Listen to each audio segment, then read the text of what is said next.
پدری دهقانم، تو همی خواستی دهقان باشم، نروم یک قدم از ده بیرون، بنده مذهب و ایمان باشم.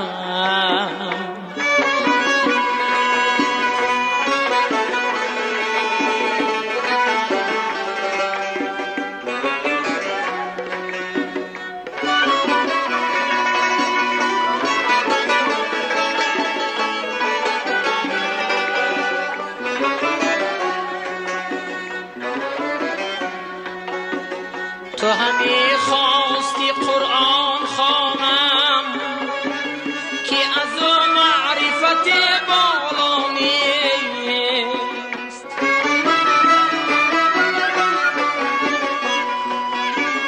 تو همی خواستی ملا باشم، بس که در دهکده یک ملا نیست.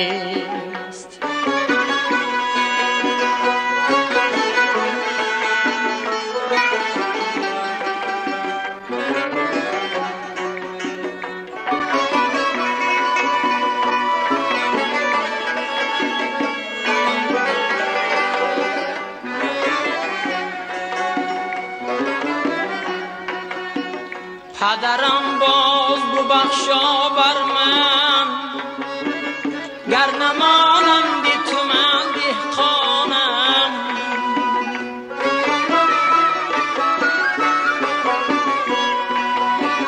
نسخه پاکی تویم در دنیا، من سرا پای تو را میمانم.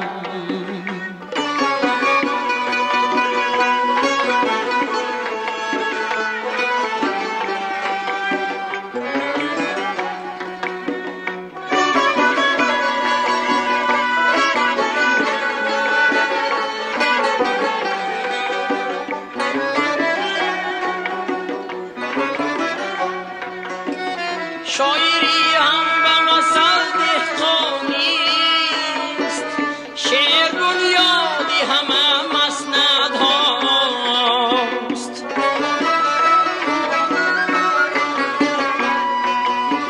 شعر تخمیست که سبزه در دل، شعر قرآنی همه ملت هاست، شعر تخمیست که سبزه در دل، شعر قرآنی همه ملت هاست، شعر قرآنی همه ملت هاست.